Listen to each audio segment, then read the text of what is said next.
काय झालं, या महिन्यात माझा बराच प्रवास झाला आणि हा प्रवास करत असताना माझ्या लक्षात आलं, की बऱ्याच व्यक्तींना प्रवासाचा प्रचंड प्रमाणात त्रास होतो आणि त्याच दिवशी मी ठरवलं, की हा अतिशय कॉमन प्रॉब्लेम आहे आणि आपण यावर नक्की व्हिडिओ बनवायचा. खरं तर प्रवास म्हटलं, की माणसाला आनंद मिळायला हवा, मन प्रसन्न व्हायला हवं, रिलॅक्स व्हायला हवं. पण या उलट बऱ्याच व्यक्तींना या प्रवासामुळे प्रचंड प्रमाणात त्रास होतो आणि आजचा हा व्हिडिओ अशांसाठीच आहे, की ज्यांना प्रवासामुळे खूप त्रास होतो, प्रवासाला जाताना त्रास होतो. व्हिडिओ शेवटपर्यंत बघा. नमस्कार, मी डॉक्टर अमृता देशमुख. माझं स्वास्थ्य या YouTube चॅनलमध्ये पुन्हा एकदा आपणा सर्वांचं मनापासून स्वागत करीत आहे. आजच्या माझ्या व्हिडिओचा विषय आहे मोशन सिकनेस, ट्रॅव्हल सिकनेस किंवा ज्याला आपण स्पेस अडॅप्टेशन सिंड्रोम असंही म्हणतो. म्हणजे काय, की ज्या व्यक्तींना प्रवास करत असताना म्हणजे तुम्ही जर कारमधून, बसमधून, बोटमधून, प्लेनमधून, ट्रेनमधून या सगळ्या गोष्टींमधून ज्यावेळेला प्रवास करत असतात, त्यावेळेला एखाद्या व्यक्तीला प्रचंड प्रमाणात अस्वस्थ होणं, पोटात कालवल्यासारखं होणं, मळमळ मळमळ होणं, उलटी आल्यासारखं वाटणं, प्रत्यक्षात उलटी होणं, ढेकरा येणं, अस्वस्थ होणं, चक्कर येणं, आतून गरगरल्यासारखं होणं, प्रचंड प्रमाणात घाम येणं, काही व्यक्तींना अतिप्रमाणात लाळ स्त्रवणं, अशी काही लक्षणं जर तुम्हाला जाणवत असतील, तर निश्चितपणे तुम्हाला हा त्रास मोशन सिकनेसमुळे होत आहे. मग हा मोशन सिकनेस होतो कशामुळे? तर त्याच्या मागचं अतिशय महत्वाचं कारण आहे. आपल्या मेंदूला गती निर्धारित करण्यासाठी 3 सेन्सेसची गरज असते. जसं की आपले डोळे आहेत, कान आहेत आणि आपली त्वचा आहे. म्हणजे काय, की ज्यावेळेला एखादी व्यक्ती प्रवास करत असते, कारमध्ये असते, बसमध्ये असते, त्यावेळेला ती मोशनमध्ये असते, गतिज ऊर्जेमध्ये असते. परंतु होतं काय, की ज्या ज्या वेळेला एखाद्या व्यक्तीला मोशन सिकनेसचा त्रास होत असतो, तो कशामुळे होतो? तर आपल्या कानाकडून, शरीराकडून, डोळ्याकडून मेंदूला जो सिग्नल पोहोचवला जातो, तो चुकीच्या पद्धतीने पोहोचवला जातो. त्याच्यामध्ये प्रॉपर कोऑर्डिनेशन होत नाही आणि मग मेंदू भ्रमित अवस्थेत किंवा कन्फ्युजनमध्ये जातो आणि मग त्यामुळे अशा व्यक्तींना मोशन सिकनेसचा त्रास होतो. म्हणजेच काय, की कान, डोळे आणि मेंदू या सेन्सेसमध्ये ज्यावेळेला कन्फ्लिक्ट होते, त्यावेळेला मोशन सिकनेसचा त्रास होतो. आपल्या कानाच्या आतल्या बाजूला जी व्हेस्टिब्युलर सिस्टीम असते, त्याच्यामध्ये एक लिक्विड असतं, जे मेंदूला संदेश पोहोचवत असतं, की आपण गतिज ऊर्जेमध्ये आहोत. परंतु काही व्यक्तींमध्ये हा सिग्नल चुकीच्या पद्धतीने पोहोचवला जातो. म्हणजे आपले डोळे आणि कान हे मेंदूला आपण गतीज ऊर्जेमध्ये असताना सुद्धा हा भास निर्माण करतात, की आपण स्थितीज ऊर्जेमध्ये आहोत. म्हणजेच थोडक्यात आपल्या सेन्सेसमध्ये निर्माण झालेलं असंतुलन यामुळे हा मोशन सिकनेस किंवा कार सिकनेस किंवा ट्रॅव्हल सिकनेस आपल्याला होतो. मग हा सिकनेस कोणामध्ये जास्त आढळतो? तर कंपॅरेटिव्हली पुरुषांपेक्षा महिलांमध्ये या मोशन सिकनेसचं प्रमाण हे जास्ती प्रमाणात पाहायला मिळतं. हार्मोनल चेंजेस म्हणजे प्रेग्नन्सीमध्ये महिलांमध्ये हा मोशन सिकनेसचा त्रास हा खूप अतिप्रमाणात पाहायला मिळतो. 2 वर्षाच्या खालील मुलांमध्ये हा त्रास अजिबात पाहायला मिळत नाही, कारण त्यांच्या आतमध्ये जी कानाच्या आतल्या बाजूला इनर इयरमध्ये जी व्हेस्टिब्युलर सिस्टम असते, त्याचा पूर्णपणे विकास झालेला नसतो. त्यामुळे 2 वर्षाखालील मुलांना हा त्रास पाहायला मिळत नाही. परंतु वयाच्या 9 वर्षानंतर हा त्रास हळू बऱ्याच व्यक्तींमध्ये वाढायला सुरुवात होते. त्याचबरोबर काही व्यक्ती ज्या खूप हायपर सेन्सिटिव्ह आहेत किंवा अँक्शियस आहेत, अशा व्यक्तींमध्ये सुद्धा हा त्रास जास्ती प्रमाणात पाहायला मिळतो. काही विशेष आजार किंवा त्या आजारांसाठी घेतली जाणारी औषधं, जसं की काही लोकांना मायग्रेन किंवा अर्धशिशीचा त्रास असतो. त्यांच्यामध्ये मोशन सिकनेस जास्त पाहायला मिळतो.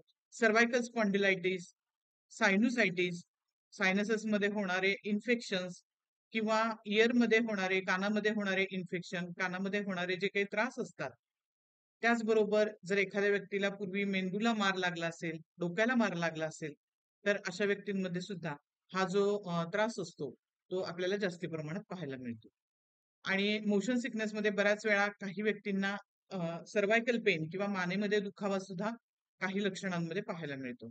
तर ही काही ह्या काही बेसिक गोष्टी झाल्या, ज्यामुळे मोशन सिकनेस हा वाढतो किंवा त्याचं प्रमाण हे जास्ती प्रमाणात दिसून येतं.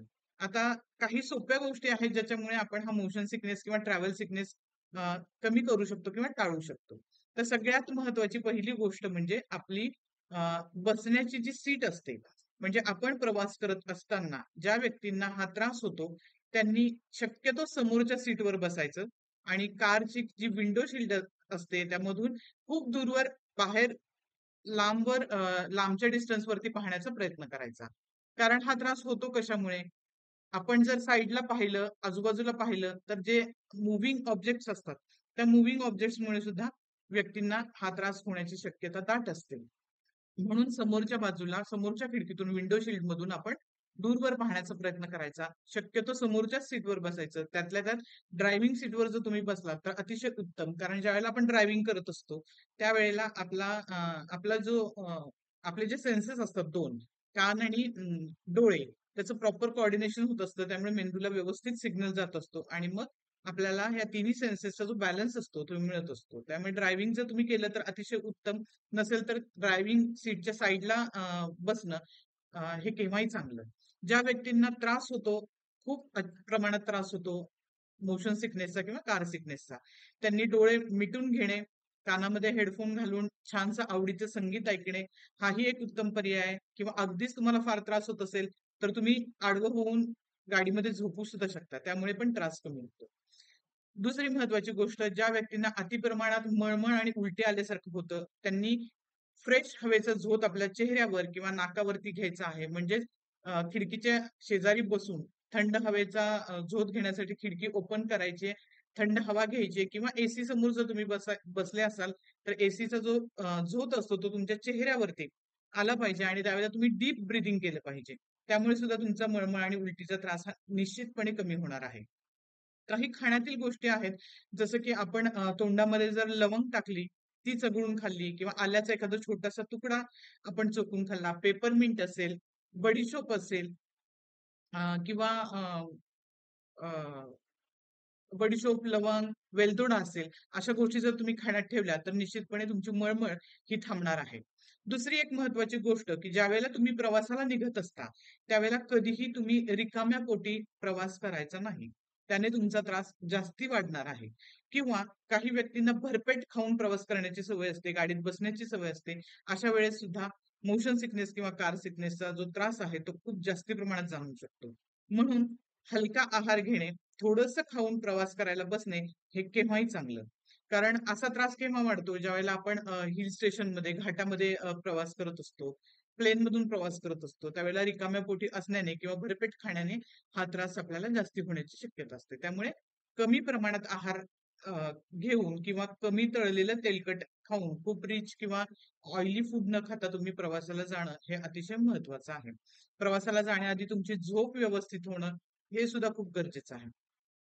तर आणखीन एक महत्वाची गोष्ट, की हा जर कार सिकनेस किंवा मोशन सिकनेस तुम्हाला टाळायचा असेल, तर तुमची बसण्याची जी स्थिती असते, ती तुमची 90 डिग्री मध्ये हवी. म्हणजे तुम्ही बसताना ताठ बसले पाहिजे. बऱ्याच लोकांना सवय असते, की कारमध्ये किंवा प्रवासामध्ये मोबाईल पाहण्याची, वाचन करण्याची, लिखाणाची. तर तसं अजिबात न करता तुम्हाला सरळ बसायचं आहे. तुमच्या मानेची जी पोझिशन आहे ती 90 डिग्रीमध्ये किंवा थोडीशी मागच्या बाजूला झुकवलेली अशी तुमची मान किंवा डोक्याची स्थिती हवी, जेणेकरून तुम्हाला हा त्रास खूप कमी प्रमाणात होईल. जर तुम्ही पुढच्या बाजूला झुकून वाचण्याचा प्रयत्न केला, मोबाईलची स्क्रीन पाहण्याचा प्रयत्न केला किंवा लिहिण्याचा प्रयत्न केला, तर निश्चितपणे हा त्रास वाढण्याची खूप शक्यता असते. त्यामुळे प्रवास करताना मोबाईल बघणे, वाचणे, लिहिणे ह्या सगळ्या गोष्टी, साइडला पाहणे, मूव्हिंग ऑब्जेक्ट्स पाहणे ह्या सगळ्या गोष्टी टाळायच्या आहेत. डोळे शांतपणे मिटून घ्यायचे आहेत, रिलॅक्स व्हायचंय आणि मागच्या बाजूला डोकं झुकून कानामध्ये हेडफोन घालून संगीत लावून तुम्ही बसले तरी काहीच हरकत नाही. यामुळे तुमचा त्रास निश्चितपणे कमी होणार आहे. तुमचं लक्ष त्यामधून डायव्हर्ट होणार आहे. तर ह्या काही बेसिक गोष्टी होत्या ज्याच्यामुळे तुम्हाला मोशन सिकनेस किंवा कार सिकनेसचा त्रास आहे तो टाळता येऊ शकतो. आता आपण बघणार आहोत ह्यासाठी होमिओपॅथिक औषधं कुठली आहेत, जी उत्तम आहेत. तर सगळ्यात पहिलं महत्वाचं होमिओपॅथिक औषध आहे ते म्हणजे कॉक्युलस इंडिकस. तर कॉक्युलस कुठलीही ही जी मी होमिओपॅथिक औषधं तुम्हाला सांगणार आहे, त्याचे मिनिमम 2 डोस तुम्हाला प्रवासाला जाण्याच्या आधी घ्यायचे आहेत आणि प्रवासाला गेल्यानंतर तुम्हाला ज्यावेळेला त्रास होत असतो त्यावेळेला पहिला डोस घ्यायचा आहे आणि नंतर त्रासाच्या तीव्रतेनुसार त्या डोसची जी वारंवारता आहे ती ठरवायची आहे. म्हणजे जर बसमध्ये किंवा कारमध्ये बसल्यावर तुम्हाला खूप प्रमाणात त्रास होत असेल, तर एक सुरुवातीला डोस घ्यायचा आणि परत 1 अवरली तो रिपीट करायचा जोपर्यंत तुमचा त्रास कमी होत नाही. तर पहिलं जे होमिओपॅथिक औषध आहे ते म्हणजे कॉक्युलस इंडिकस 30. हे कुठच्या व्यक्तींना दिलं जातं, की ज्यांच्यामध्ये उलटी आहे, मळमळ आहे, चक्कर येण्याचा त्रास आहे अ, आणि प्रवासामध्ये प्रचंड त्रास होतो. जागरण झालेलं असतं. जागरणामुळे पित्ताचा त्रास होत असतो. डोकेदुखी असते. अशा व्यक्तींना हे औषध दिलं जातं. दुसरं म्हणजे टॅबॅकम 30. टॅबॅकम हे औषध अशा व्यक्तींना दिलं जातं ज्यांच्यामध्ये उलटी, मळमळ, डोकेदुखी आहे. प्रचंड प्रमाणात लाळ स्त्रवली जाते आणि कुठच्याही स्मेलला अशा व्यक्ती सेन्सिटिव्ह असतात. वासाने त्यांना जास्त मळमळल्यासारखं होतं. अशा व्यक्तींना टॅबॅकम 30 हे मेडिसिन द्यायचं आहे. दुसरं महत्वाचं म्हणजे आर्सेनिकम अल्बम 30. आर्सेनिकम अल्बम हे औषध कोणाला द्यायचंय? ज्या व्यक्ती अतिशय अँक्शियस असतात, रेस्टलेस असतात, ज्यांच्यामध्ये प्रचंड प्रमाणात विकनेस असतो, पित्ताच्या तक्रारी असतात, छातीमध्ये जळजळ, घशामध्ये जळजळ आणि त्याचबरोबर थोड्या-थोड्या वेळाने थोडं-थोडं पाणी सतत सारखं-सारखं पिण्याची इच्छा अशा पेशंटला होत असते. उलटी असते, मळमळ असते, डोकेदुखी असते आणि दुसरं महत्वाचं अशा व्यक्तींना अन्नाचा किंवा अन्नाचा वास किंवा अन्न पाहिलं तरी मळमळल्यासारखं होतं, उलटी येते अशा व्यक्तींना आर्सेनिकम अल्बम 30 हे मेडिसिन द्यायचं आहे. पेट्रोलियम 30 हे औषध सी सिकनेससाठी अतिशय महत्वाचं असं होमिओपॅथी मधलं औषध आहे. ज्याच्यामध्ये उलटी, मळमळ, डोकेदुखी, उष्णतेमुळे त्या व्यक्तींचा त्रास हा मोशन सिकनेसचा वाढला जातो. थंडाव्याने त्यांना बरं वाटतं. त्यांची स्किन ही अतिशय ड्राय असते. अशा कंडिशनमध्ये आपल्याला पेट्रोलियम 30 हे मेडिसिन द्यायचं आहे. टॅबॅकम हे आपल्याला 30 पोटेन्सीमध्येच द्यायचं आहे. नंतर दुसरं जे महत्वाचं होमिओपॅथिक औषध आहे ते म्हणजे कालीबायक्रोमिकम. कालीबायक्रोमिकम हे अशा व्यक्तींना मोशन सिकनेस मधल्या द्यायचं आहे की ज्यांना सायनुसायटिस बसलेलं आहे किंवा सायनसेस मध्ये नेहमी इन्फ्लामेशन असतं, फ्रंटल हेडेक असतो, डोकेदुखी असते, पेन टिपिकल एका स्पॉट मध्ये असते. अशा व्यक्तींना कालीबायक्रोमिकम 200 हे मेडिसिन आपल्याला द्यायचं आहे. नंतर थेरिडिओन 30 हे मेडिसिन आपल्याला द्यायचंय ज्यांना कुठलीही कानाची तक्रार असेल म्हणजे कान फुटलेला असेल, कान फुटत असेल, कानावर सूज असेल, कान दुखत असेल आणि कान वाहत असेल, ज्यांना कानाला थंड हवा सहन होत नाही, कानठळी बसलेली असते, अशा व्यक्तींना ज्यावेळेला मोशन सिकनेसचा त्रास होतो, त्यावेळेला थेरिडिओन 30 हे मेडिसिन आपल्याला द्यायचं आहे. दुसरं महत्वाचं प्लेन मधून ज्या वेळेला प्लेन खाली उतरत असतं किंवा हिल स्टेशन मधून गाडी ज्या वेळेला खालच्या बाजूला डाऊनवर्ड मोशननी जात असते किंवा पाळणं असेल, झुला असेल, याच्यामध्ये ज्या व्यक्तींना त्रास होतो किंवा उलटी मळमळ होते, अशा व्यक्तींना बोरॅक्स 30 हे मेडिसिन आपल्याला द्यायचं आहे. म्हणजे डाऊनवर्ड मोशन मध्ये खाली जात असताना ज्यांना उलटी मळमळचा त्रास होतो त्यांना बोरॅक्स 30 हे औषध आपल्याला द्यायचं आहे. तर ही काही सेपिया एक राहिले. सेपिया हे एक महत्वाचं होमिओपॅथिक औषध आहे जे कार सिकनेससाठी अतिशय महत्वाचं आहे. सेपिया हे मोस्टली फिमेलमध्ये आणि चिल्ड्रनमध्ये दिलं जातं. ज्यांना हार्मोनल इम्बॅलन्सेसमुळे हा नॉशा व्हॉमिटिंग असतं म्हणजे प्रेग्नन्सीमध्ये होणारं मोशन सिकनेस असतो किंवा अ, अशा पेशंटमध्ये अति प्रमाणात चिडचिड असते, डोकेदुखी, मळमळ, मायग्रेनमुळे होणारा कार सिकनेस किंवा ट्रॅव्हल सिकनेस जो असतो त्याला आपण सेपिया 30 हे मेडिसिन देतो. तर ही काही महत्वाची होमिओपॅथिक औषधं आहेत जी ट्रॅव्हल सिकनेससाठी किंवा मोशन सिकनेससाठी अतिशय महत्वाची अशी औषधं आहेत. तर आजचा व्हिडिओ तुम्हाला कसा वाटला? जर व्हिडिओ आवडला असेल तर व्हिडिओला लाईक करा. माझ्या चॅनलवर जर तुम्ही नवीन असाल तर चॅनलला सबस्क्राईब करा. इतर गरजूंसोबत ही माहिती शेअर करा आणि व्हिडिओ कसा वाटला हे कमेंट बॉक्समध्ये निश्चितपणे कमेंट करून सांगा. या संदर्भात जर तुम्हाला काही प्रश्न असतील तर निश्चितपणे विचारा. मी त्याची उत्तर देण्याचा प्रामाणिकपणे प्रयत्न करेन. त्याचबरोबर असे काही त्रास जर तुम्हाला असतील आणि तुम्हाला जर होमिओपॅथिक औषध घ्यायचं असेल तर माझी फ्री अपॉइंटमेंट बुक करा. माझा WhatsApp नंबर खाली दिलेला आहे. त्या नंबरवरती तुम्ही तुमची अपॉइंटमेंट बुक करू शकता. भेटूयात पुढच्या व्हिडिओमध्ये. तोपर्यंत धन्यवाद.